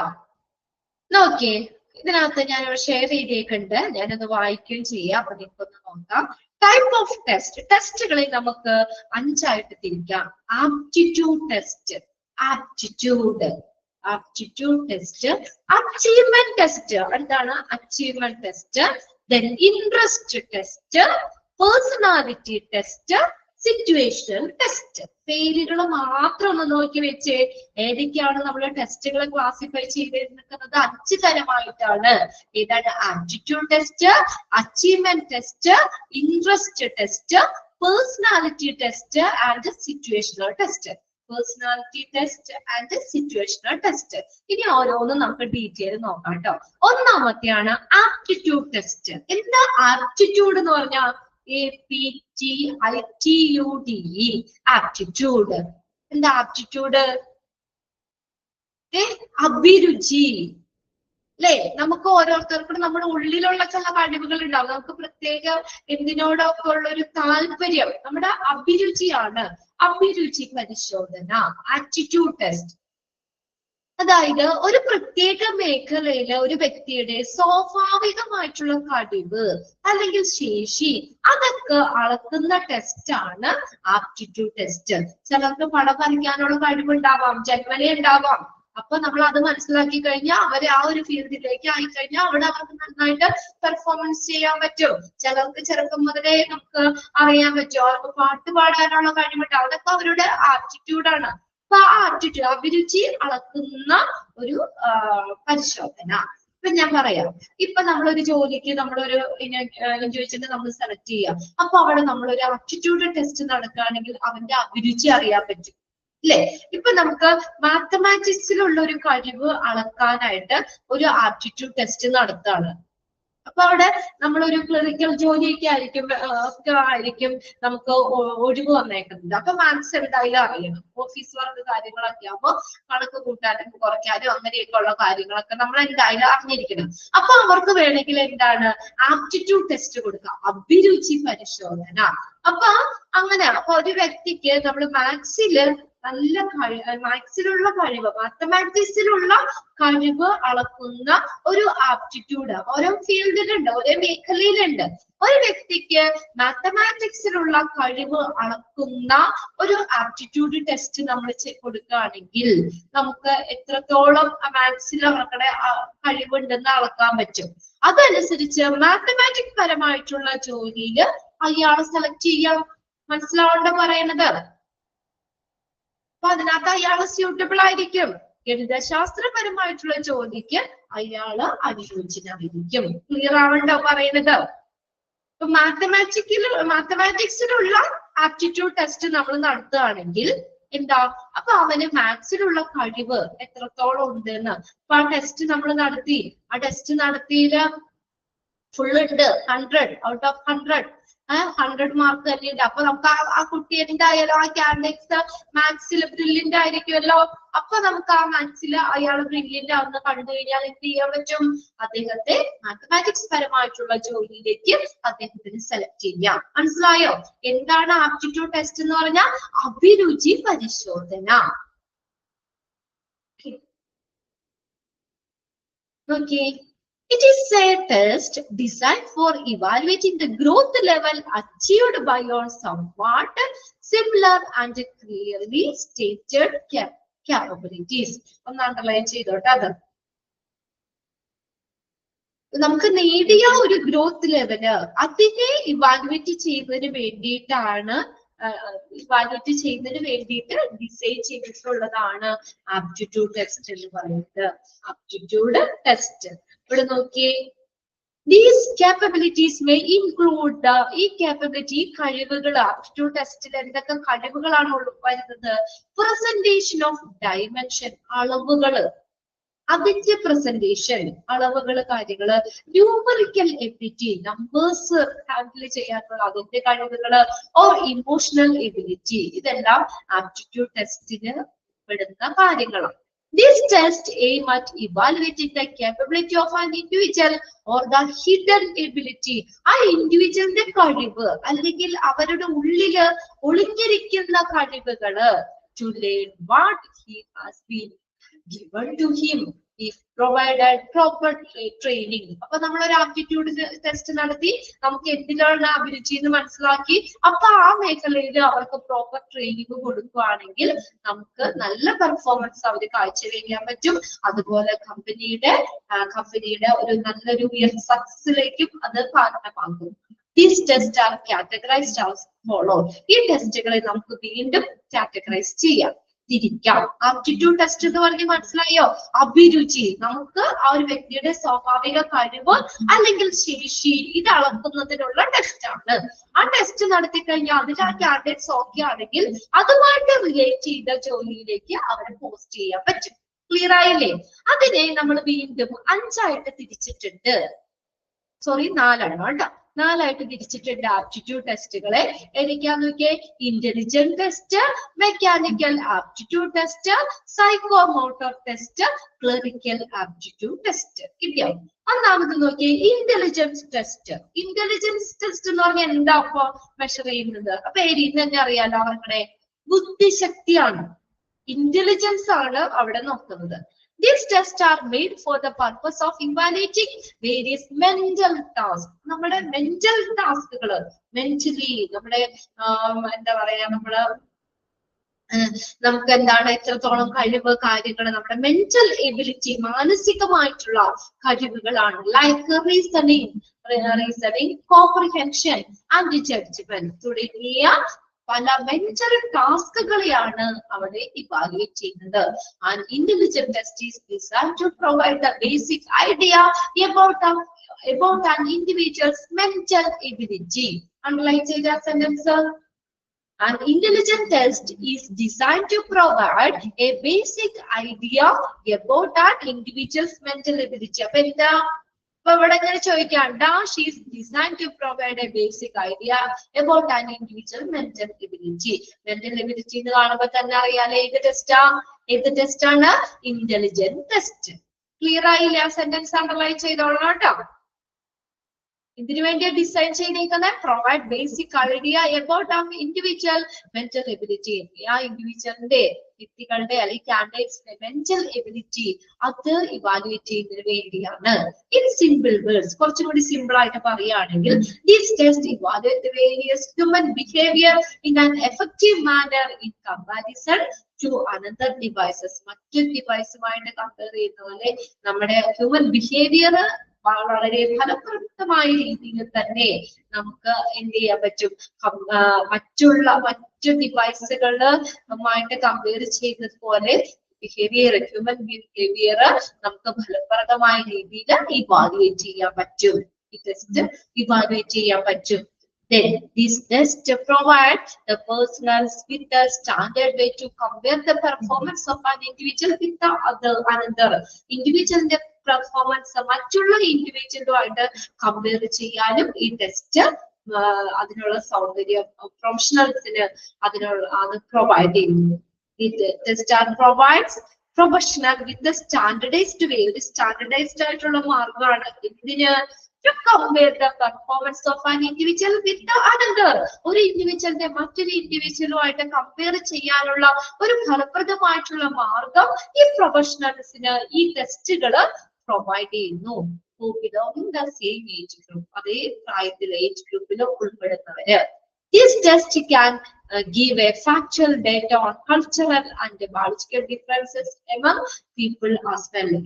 ഇതിൽ കൂടി കാരണമാകുന്നു കൾച്ചറൽ ബയോളജിക്കൽ ഡിഫറൻസ്, ആളുകൾക്കിടയിലുള്ള കൾച്ചറൽ ബയോളജിക്കൽ ഡിഫറൻസ്, അതിനുള്ള ഒരു കൃത്യമായിട്ടുള്ള ഒരു ഡേറ്റ അതിനും ഈ ടെസ്റ്റ് കാരണമായി. ഈ ടെസ്റ്റ് നൽകുന്നു നല്ലൊരു data, factual data on cultural and biological difference among the people. ആളുകൾക്കിടയിലെ കൾച്ചറൽ ബയോളജിക്കൽ ഡിഫറൻസ് അതിന്റെ ഒരു സത്യസന്ധമായിട്ടുള്ള ഒരു ഫാക്ച്വൽ ഒരു കൃത്യമായിട്ടുള്ള ഒരു ഡേറ്റ ഈ ടെസ്റ്റ് പ്രൊവൈഡ് ചെയ്യുന്നു. ആ നടുക്ക് സെന്റൻസ് സെക്കൻഡ് സെന്റൻസും ആദ്യം അണ്ടർലൈൻ ചെയ്തിടണം, ഫസ്റ്റ് സെന്റൻസും അണ്ടർലൈൻ ചെയ്യണം. ഫസ്റ്റും സെക്കൻഡും സെന്റൻസ് അണ്ടർലൈൻ ചെയ്തിടാം. മൂന്നാമത്തെ സെന്റൻസും ഇൻ സിമ്പിൾ വേർഡ്സ് അതും ഒന്ന് അണ്ടർലൈൻ ചെയ്തിടാം. അടുത്തതാണ് mechanical aptitude test. Mechanical aptitude test എന്ന് പറഞ്ഞാൽ എന്താ? മെക്കാനിക്കായിട്ട് ഇപ്പൊ ഞാനിവിടെ നമ്മൾ ക്ലാസ് എടുക്കുന്നത് ഓൺലൈനായിട്ട്, ഇവിടെ സിസ്റ്റത്തിലാണ് എല്ലാവരും ചെയ്യുന്നത് അല്ലെ. അപ്പോ എനിക്ക് അത്യാവശ്യം സിസ്റ്റം ഹാൻഡിൽ ചെയ്യാനുള്ള ഒരു ഇതും കൂടി വേണ്ടേ? എനിക്ക് പഠിപ്പിക്കാനുള്ള കാര്യം മാത്രം പോരല്ലോ. മെക്കാനിക്ക് അതൊന്ന് ഇപ്പൊ നമ്മള് എല്ലാവരും ടൂ വീലറൊക്കെ ഓടിക്കും, അല്ലെങ്കിൽ നമ്മള് ഏത് ജോലിയായിട്ട് ബന്ധപ്പെട്ടാണെങ്കിലും അതുമായിട്ട് റിലേറ്റ് ചെയ്ത് അവിടെയുള്ള വിഷയസോ ഉപകരണങ്ങളോ ഒക്കെ പ്രവർത്തിപ്പിക്കാൻ അത്യാവശ്യം നമ്മളൊന്ന് അറിയണം. ഒരു ചെറിയ മൈന്യൂട്ട് ആയിട്ടുള്ള ഒരു ചെറിയ കാര്യങ്ങളൊക്കെ വരികയാണെങ്കിൽ, മിസ്റ്റേക്ക് കാര്യങ്ങളൊക്കെ വരികയാണെങ്കിൽ അതും കൂടി നമ്മളൊന്ന് അറിഞ്ഞിരിക്കണ്ടേ? വേണ്ടേ? അറിഞ്ഞിരിക്കണ്ടേ? മെക്കാനിക് നന്നാക്കാനുള്ള ഒരു മെക്കാനിക്, ഞാൻ പറഞ്ഞില്ലേ കമ്പ്യൂട്ടറാണ് ഞാൻ ഇവിടെ ക്ലാസ് എടുക്കുന്നത്. ഞാൻ വന്നിങ്ങനെ വെറുതെ ക്ലാസ് മാത്രം എടുക്കാൻ മാത്രം എനിക്ക് പഠിച്ചാൽ പോരാ. ഈ കമ്പ്യൂട്ടർ സിസ്റ്റം ഓൺ ആക്കാനായിട്ട്, ഇതിൽ നിന്ന് നിങ്ങൾക്ക് സ്ക്രീൻ ഷെയർ ചെയ്തിടാനായിട്ട്, മ്യൂട്ട് ചെയ്യാനായിട്ട്, വീഡിയോ ഓഫ് ചെയ്യാനായിട്ട്, മ്യൂട്ട് ചെയ്യാനായിട്ട്, മെസ്സേജുകൾ ഇവിടെ എടുത്ത് നോക്കാനായിട്ട്, പിന്നെ അതുപോലെ എന്താ പിന്നെ നമ്മുടെ സ്ക്രീൻ ഷെയർ ചെയ്യാനായിട്ട്, റെക്കോർഡ് ചെയ്യാനായിട്ട്, ഇതെല്ലാം അത്യാവശ്യം കാര്യങ്ങൾ എനിക്ക് അറിയണ്ടേ? നമ്മൾ ഏത് ഫീൽഡിൽ വർക്ക് ചെയ്യുമ്പോൾ അത് മാത്രമല്ല, ഒരു മെക്കാനിക്കൽ ആയിട്ടുള്ള കാര്യങ്ങൾ കൂടി നമ്മൾ അറിഞ്ഞിരിക്കണം. അതിന് വേണ്ടിയിട്ടാണ് മെക്കാനിക്കൽ ആപ്റ്റിറ്റ്യൂഡ് ടെസ്റ്റ് നടത്തുന്നത്. Mechanical aptitude test are also called mechanical ability test. മിക്ക ക്വസ്റ്റ്യൻ പേപ്പറും കാണാറുണ്ട് കേട്ടോ, അണ്ടർലൈൻ ചെയ്ത് വെച്ചത്. Mechanical aptitude tests are also called mechanical ability test. These tests are assessed by the most of the employer. For example, Navy, Army, Air Force, and many private organizations. Employers ഈ test assess ചെയ്യുന്നുണ്ട്.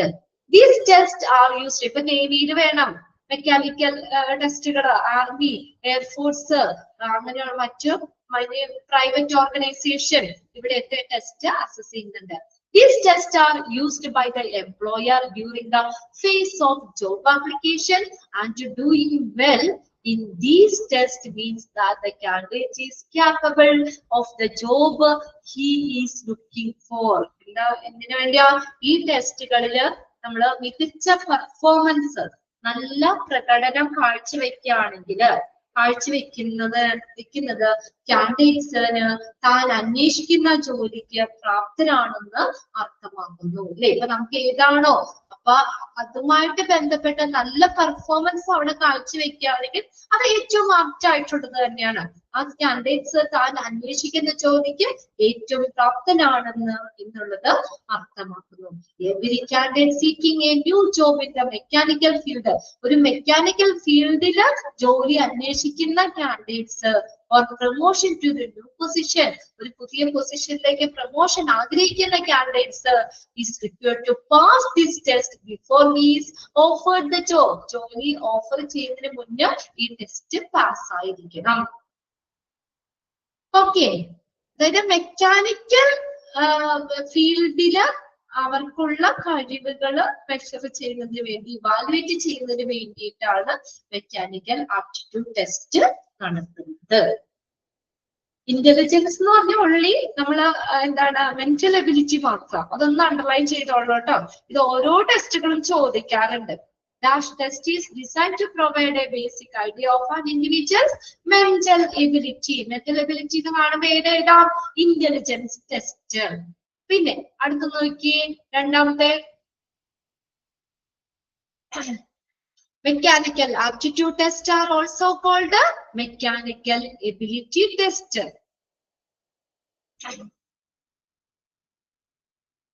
Okay, പിന്നെ അതിനകത്ത് നമുക്ക് these tests are assessed by the most of the employer. മിക്ക എംപ്ലോയറും assess ചെയ്യുന്നുണ്ട്. For example ആയിട്ട് ഇപ്പൊ നേവിയില്, army, air force ഇതിലെല്ലാം മെക്കാനിക്കൽ ആപ്റ്റിറ്റ്യൂഡ് ടെസ്റ്റുകൾ അവർ മറ്റുള്ള പ്രൈവറ്റ് ഓർഗനൈസേഷൻ ഇതെല്ലാവരും ഈ ടെസ്റ്റ് എംപ്ലോയർ അസസ് ചെയ്യുന്നുണ്ട്. ഓക്കെ, ആ ഒരു സെന്റൻസ് അതിനകത്ത് അണ്ടർലൈൻ ചെയ്തിട്ടാട്ടോ. രണ്ട് സെന്റൻസും അണ്ടർലൈൻ ചെയ്തിട്ടാ. ഫസ്റ്റും സെക്കൻഡ് സെന്റൻസും ആ പാരഗ്രാഫിന് അണ്ടർലൈൻ ചെയ്യുക. അടുത്തതാണ് സൈക്കോമോട്ടോർ ടെസ്റ്റ്. സൈക്കോമോട്ടോർ എന്ന് പറഞ്ഞാൽ എന്താണ്? സൈക്കോമോട്ടോർ നമ്മുടെ ശക്തിയാണ്, നമ്മുടെ മനസ്സിന്റെ, നമുക്ക് ആ ജോലി ചെയ്യാനുള്ള കഴിവ്. നമ്മള് എന്താ പറയാ, എന്തെങ്കിലും പ്രത്യേകിച്ച് ഇച്ചിരി ഹെവി ജോലിയൊക്കെ ആണെങ്കിൽ നമുക്ക് എന്താ ശാരീരികമായി അത് ചെയ്യാനുള്ള ഇത് വേണം. ബുദ്ധി മാത്രം പോരാ അല്ലെ, അവിടെ എന്ത് കൂടി വേണം? ശരീരം കൊണ്ട്.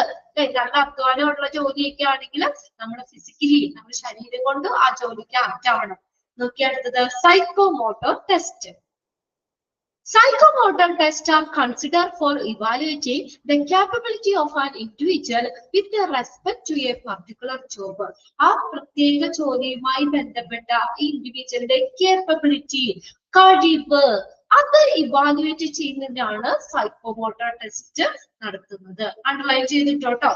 അതുപോലെ തന്നെ ചോദിക്കാം. Dash test are consider for evaluating the capability, കഴിവാണ്, capability of an individual with respect to a particular job.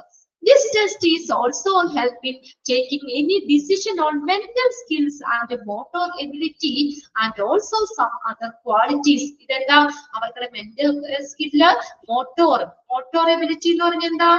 Motor ability എന്താ? മൂവ്മെന്റ്സ്, നമ്മുടെ ശരീരം ഉപയോഗിച്ച് ചെയ്യാനുള്ള കഴിവ്. Motor ability and also some other qualities. ഇതൊക്കെ അതിനെ കുറിച്ചുള്ള ഒരു ഡിസിഷൻ എടുക്കാൻ ഈ ടെസ്റ്റ് ഹെൽപ്പ് ചെയ്യും. Where an individual need to use his muscular movements. നമുക്ക് മസ്കുലർ മൂവ്മെന്റ്സ്, ഒരു ഓഫീസ് വർക്ക് ആണെങ്കിൽ അവിടെ ഇപ്പൊ ഇങ്ങനെ സിസ്റ്റത്തിന് ചെയ്താൽ മതി. വേറെ എന്തെങ്കിലും ജോലിയിൽ നമ്മൾ ഓടിച്ചാടി നടന്നത് നമ്മള് മസ്കുലർ മൂവ്മെന്റ്സ് ആവശ്യമില്ലേ? And his control and coordination are involved. നിയന്ത്രണവും ഏകോപനവും ഒക്കെ ഉൾപ്പെടുന്ന മറ്റു ഗുണങ്ങളെ കുറിച്ച് തീരുമാനിക്കുന്നതിനും എന്താ ഈ ഒരു ടെസ്റ്റ് ഉപയോഗിക്കുന്നു. സൈക്കോമോട്ടോർ ടെസ്റ്റ് ഉപയോഗിക്കുന്നു. When an individual needs to use his muscular movement and his control and coordination are involved. ഇതെല്ലാം നിർണ്ണയിക്കുന്നത് സൈക്കോമോട്ടോർ ടെസ്റ്റ് ഉപയോഗിക്കുന്നു. These tests are used to select the worker for semi-skilled laborious jobs such as packing, testing, examining, assembling work, etc. ആ sentence കൂടി ഒന്ന് underline ചെയ്തിട്ട് അവിടെ last sentence dash test എന്ന് ചോദിക്കാം. ലബോറിയസ് എന്ന് പറഞ്ഞ എന്താ? കഠിനാധ്വാനം നിറഞ്ഞ ജോലികള്. ഈ ടെസ്റ്റ് എന്തിനു ഉപയോഗിക്കുന്ന? Used to select the workers, വർക്കേഴ്സിനെ സെലക്ട് ചെയ്യാൻ. എന്തിനു വേണ്ടി? സെമി സ്കിൽഡ് ആയിട്ടുള്ള ജോലി, ലബോറിയസ് വർക്ക്. ലബോറിയസ് എന്ന് പറഞ്ഞാൽ എന്താണ്? കഠിനാധ്വാനം നിറഞ്ഞ ജോലികള്. Such as packing, testing, examination, assembling work തുടങ്ങിയ കഠിനാധ്വാനം നിറഞ്ഞ ജോലികള്, സെമി സ്കിൽഡ് ജോബ്. ഇങ്ങനെയൊക്കെ ജോലിയിലേക്ക് വേണ്ടിയിട്ട് വർക്കേഴ്സിനെ സെലക്ട് ചെയ്യാനാണ് ഈ ടെസ്റ്റ് ഉപയോഗിക്കുന്നത്. Psychomotor test.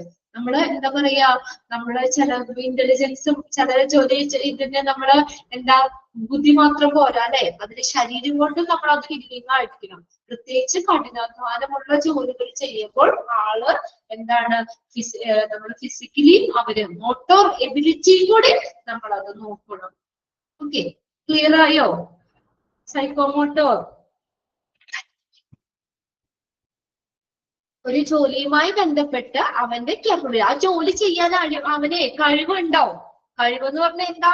നമ്മള് ബുദ്ധി മാത്രമല്ല അവിടെ നോക്കുന്നത്, ശാരീരക്ഷമതയും നോക്കും.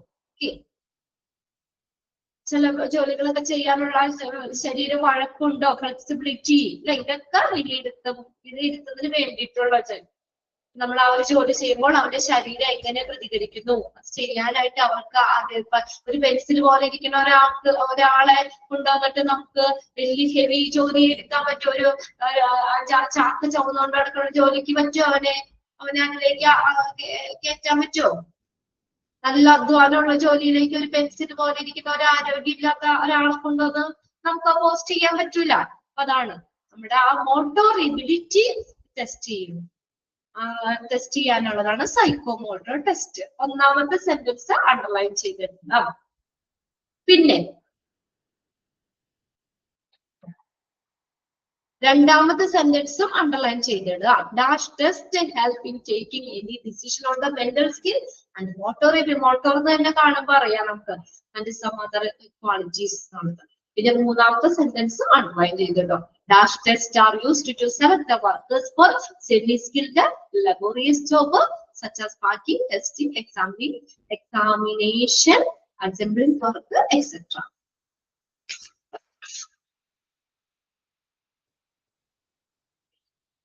ഇനി അടുത്തതാണ് ക്ലറിക്കൽ ആപ്റ്റിറ്റ്യൂഡ് ടെസ്റ്റ്. ക്ലറിക്കൽ എന്ന് പറഞ്ഞാൽ എന്താ? ക്ലറിക്കൽ ഓഫീസ് ജോലികളൊക്കെ ഇല്ലേ, അത്. Clerical aptitude test. These tests are designed with the purpose of recognizing such candidates who are capable of working actively and perfectly in administrative role. Administrative എന്ന് പറഞ്ഞാൽ എന്താ? ഭരണപരമായിട്ടുള്ള ജോലികള്, അങ്ങനെയുള്ള കാര്യങ്ങളില് ആക്റ്റീവായിട്ട് പെർഫെക്റ്റ് കൃത്യമായിട്ടൊക്കെ ചെയ്യാൻ ആ ഇൻഡിവിജ്വൽസ് കാൻഡിഡേറ്റ്സിന്റെ കേപ്പബിലിറ്റി, കഴിവ്, അതിന് അവര് കേപ്പബിൾ ആണോ എന്നുള്ളത് ഇവാലുവേറ്റ് ചെയ്യുന്നതിന് വേണ്ടി ഡിസൈൻ ചെയ്തിട്ടുള്ള ഒരു ടെസ്റ്റ് ആണ് ഇത് clerical aptitude test. First sentence underline ചെയ്തിടുക. Dash tests are designed with the purpose of recognizing such candidates who are capable of working actively and perfectly in administrative roles. അപ്പൊ തന്നെ ഇടാലോ, ഭരണപരമായിട്ടുള്ള റോളുകളില് ഏതാണ് clerical aptitude test. Any mistake in billing, accounting or shipping information may cause a big loss to the organization. ഇനിയിപ്പോ നമുക്കൊരു maths പരമായിട്ടുള്ള കാര്യങ്ങളോ ഇതൊന്നും അറിയില്ല, clerical ജോലിയാണ്. അപ്പൊ അഡ്മിനിസ്ട്രേറ്റീവ് റോൾസുകൾ കൈകാര്യം ചെയ്യാൻ അവർ അത്ര ഇതല്ല. ബില്ലിങ്ങില് നമുക്കൊന്നും അറിയില്ലാത്ത ഒരാളെ കൊണ്ടുവന്നിട്ട് ബില്ലിങ്ങിൽ എത്താൻ പറ്റൂല അല്ലെ. ബില്ലിങ്ങില്, അക്കൗണ്ടിങ്ങില് ഇത് അത്യാവശ്യം കണക്കും കാര്യങ്ങളും നമുക്ക് അറിയണം. അതുപോലെ ഷിപ്പിംഗ് ഇൻഫർമേഷൻ എന്ന് പറഞ്ഞാൽ ഈ ഡാറ്റാസ് ഒക്കെ നമ്മളെ ഗുഡ്സ് പർച്ചേസ് ചെയ്യുമ്പോഴും അങ്ങനെയുള്ളതൊക്കെ ഉള്ള ഡാറ്റാസ് കളക്ട് ചെയ്യാനായിട്ട്. റെസിപ്പിയന്റ് റിസീവ് ചെയ്യുന്ന കാര്യങ്ങളുടെ ഇത്, പാക്കേജ് ഡൈമെൻഷൻസ്, വെയിറ്റ്, അങ്ങനെയുള്ള കാര്യങ്ങൾ ഇതൊക്കെ അറിയാനായിട്ട് അങ്ങനെയുള്ള ആ ഒരു ജോലിക്ക് അങ്ങനെയുള്ള ജോലികളിലൊക്കെ എന്ന് പറഞ്ഞാൽ നമ്മള് ക്ലിനിക്കൽ ആപ്റ്റിറ്റ്യൂഡ് ടെസ്റ്റ് നടത്തണം. എന്തെങ്കിലും മിസ്റ്റേക്ക് വരികയാണെങ്കിൽ എന്ത് പറ്റും ബില്ലിങ്ങില് ഒരു 0 കുറഞ്ഞുപോയി. ഒരു 0 എന്ന് പറഞ്ഞാൽ വലിയ ഇത് തന്നെയല്ലേ അല്ലെ? ബില്ലിങ്ങില് ബില്ലൊക്കെ ശരിയാക്കി ഒരു 0 അവിടെ കുറഞ്ഞു പോയി, വലിയൊരു സംഖ്യ മാറിയില്ലേ അല്ലേ? മാറിയോ? അപ്പൊ 1000 രൂപ അടിക്കേണ്ട അവിടെ 100, ഒരു 0 കുറഞ്ഞു 100 ഇട്ട് കഴിഞ്ഞാൽ ബാക്കി പൈസ കമ്പനിക്ക് നഷ്ടം വന്നില്ലേ? Billing, accounting or shipping information ഇതിലൊക്കെ എന്തെങ്കിലും മിസ്റ്റേക്ക് പറ്റുവാണെങ്കിൽ കമ്പനിയെ സംബന്ധിച്ച് വലിയ നഷ്ടമായിരിക്കും. Organization use this test while hiring people for clerical job. Underline ചെയ്തോട്ടോ. അത് എന്തിനൊക്കെ ഓർഗനൈസേഷൻ ഈ ടെസ്റ്റ് എന്തിനാ ഉപയോഗിക്കുന്നത്? while hiring people. hiring എന്ന് വെച്ചാൽ എന്താ? നിയമിക്കുക ആളുകളെ. ഏതിന്? ക്ലറിക്കൽ ജോലിയിലേക്ക്, കാഷ്യർ ആയിട്ട്, വെൽഹൗസ് വർക്കേഴ്സ്, ബാങ്ക് സ്റ്റാഫ്, അങ്ങനെയുള്ള ജോലിയിലേക്കൊക്കെ ആളുകളെ നിയമിക്കുന്നതിന് ഓർഗനൈസേഷൻ ഈ ക്ലറിക്കൽ ആപ്റ്റിറ്റ്യൂഡ് ടെസ്റ്റ് ഉപയോഗിക്കുന്നു. അണ്ടർലൈൻ ചെയ്തോട്ടോ. ഓർഗനൈസേഷൻ യൂസ് ഡാഷ് ടെസ്റ്റ് അങ്ങനെ ചോദിക്കാം. Clerical job, cashier, warehouse workers, bank staff തുടങ്ങിയ ജോലിയിലേക്ക് ഒരു കാൻഡിഡേറ്റ്സിനെ നിയമിക്കുന്നതിന് ഓർഗനൈസേഷൻ തീർച്ചയായിട്ടും ക്ലറിക്കൽ ആപ്റ്റിറ്റ്യൂഡ് ടെസ്റ്റ് നടത്തണം. വെയർ ഇതിന് എന്ത് വേണം? High concentration and accuracy are the more important. Concentration വേണ്ടേ അല്ലെ? കണക്കും കാര്യങ്ങളൊക്കെ കറക്റ്റ് ആയിട്ട് വെക്കണേ നല്ല കോൺസെൻട്രേഷൻ വേണം. അതുപോലെ ആക്യുറസി, കൃത്യതയും വേണം. ഇത് വളരെ ഇമ്പോർട്ടന്റ് ആണ്. This test evaluates particular abilities required for official work. അതായത് ഓഫീസ് വർക്കുകൾ, അതിനുള്ള കഴിവുകൾ ഇവാലുവേറ്റ് ചെയ്യാനാണ് ഈ ടെസ്റ്റ് ചെയ്യുന്നത്. അണ്ടർലൈൻ ചെയ്തിട്ടുണ്ടോ? Official work. This test may include spelling, copying, computeration, word measuring, comprehension, etc. ഇതൊക്കെ അതിനകത്ത് ഉൾപ്പെടുന്നതാണ്. സ്പെല്ലിംഗ്, കോപ്പി ചെയ്യാനുള്ള ഇത്, കമ്പ്യൂട്ടർ ഉപയോഗിക്കാനുള്ള ഇത്, വേർഡ് മെഷറിംഗ്, കോംപ്രിഹെൻഷൻ ഇതെല്ലാവരും ഇതിനകത്ത് ഉൾപ്പെടുന്നതാണ്. These tests are variable in nature due to the variety of the job requirements. ജോലിയുടെ ആവശ്യകതകളുടെ വ്യത്യാസം അനുസരിച്ച്, അതിന്റെ നേച്ചർ അനുസരിച്ച് ഈ ടെസ്റ്റുകളുടെ സ്വഭാവത്തിലും വ്യത്യാസം വരാം കേട്ടോ. ജോലിയുടെ വൈവിധ്യം കാരണം ഇപ്പൊ എല്ലാം ഒരേപോലെയുള്ള ജോലിയില്ല. ഏത് ടൈപ്പ് ഓഫ് വർക്കാണ് അല്ലെ? ജോലിയുടെ വൈവിധ്യം കാരണം ആ പരിശോധനയുടെ സ്വഭാവത്തിലും വ്യത്യാസം വരാം. ഏത് ജോലിയാണോ അതിനനുസരിച്ചുള്ള ക്ലറിക്കൽ ആപ്റ്റിറ്റ്യൂഡ് ടെസ്റ്റുകളായിരിക്കും. എന്തിനു വേണ്ടിയിട്ടാണ്? അഡ്മിനിസ്ട്രേറ്റീവ് റോൾസിൽ നല്ല പെർഫെക്റ്റ് ആയിട്ട് വർക്ക് ചെയ്യാനൊക്കെ ആയിട്ട്, ആക്റ്റീവായിട്ട് പെർഫെക്റ്റ് ആയിട്ട് വർക്ക് ചെയ്യാനായിട്ട് ഒരു ഇൻഡിവിജ്വലിന്റെ കേപ്പബിലിറ്റീസ് അളക്കുന്ന ടെസ്റ്റ് ആണ് ക്ലറിക്കൽ ആപ്റ്റിറ്റ്യൂഡ് ടെസ്റ്റ്. ക്ലറിക്കൽ ജോബില് cashier, warehouse workers, bank staff തുടങ്ങിയ ജോലിയിലേക്ക് ആളുകളെ നിയമിക്കുന്നതിന് വേണ്ടി ഓർഗനൈസേഷൻ ഈ ടെസ്റ്റ് ഉപയോഗിക്കുന്നു. അതും അണ്ടർലൈൻ ചെയ്യുന്ന സെന്റൻസ്. ഇതിനൊക്കെ ഹൈ കോൺസെൻട്രേഷനും ആക്യുറസിയും വേണം. പിന്നെ ആ sentence, this test evaluate particular job abilities required for official work, അതും അണ്ടർലൈൻ ചെയ്തിടുക. ഈ ടെസ്റ്റിൽ ഏതൊക്കെയാണ്, ക്ലറിക്കൽ ആപ്റ്റിറ്റ്യൂഡ് ടെസ്റ്റിൽ ഇൻക്ലൂഡ് ചെയ്യുന്ന എന്തൊക്കെയാണ് ഉൾപ്പെടുന്നത് എന്നുള്ളതും അതുകൂടി അണ്ടർലൈൻ ചെയ്തിടുക കേട്ടോ. അപ്പൊ നമ്മൾ ക്ലറിക്കൽ ആപ്റ്റിറ്റ്യൂഡ് ടെസ്റ്റ് വരെയാണ് ഇന്നത്തെ ക്ലാസ്സിൽ പഠിച്ചത്. സിമ്പിൾ ആണ്, ഒന്ന് വായിച്ചു വെച്ചാൽ മതി, വായിച്ച് മനസ്സിലാക്കി വെക്കും. ബാക്കിയിട്ട് നമുക്ക് അടുത്ത ക്ലാസ്സിൽ നോക്കാം കേട്ടോ. Okay, thank you. സംശയം എന്തെങ്കിലും ഉണ്ടോ ഇന്നെടുത്തേല്? എളുപ്പമുള്ള കാര്യങ്ങളല്ലേ? ആപ്ലിക്കേഷൻ ഫോമിന്റെ കാര്യങ്ങൾ പറഞ്ഞു. പിന്നെ നമ്മുടെ ടൈപ്പ് ഓഫ് ടെസ്റ്റുകൾ ആപ്റ്റിറ്റ്യൂഡ് ടെസ്റ്റ് ആണ്. ആപ്റ്റിറ്റ്യൂഡ് ടെസ്റ്റില് 4 സബും പറഞ്ഞു കേട്ടോ. Intelligent test, mechanical aptitude test, psychomotor test, clerical aptitude test, അങ്ങനെ 4 കൂടി നമ്മൾ പറഞ്ഞ് നിർത്തിയിരുന്നു. ഓക്കെ, അടുത്ത ദിവസം നമുക്ക് അടുത്ത ടെസ്റ്റ് പഠിക്കാം. Okay, thank you.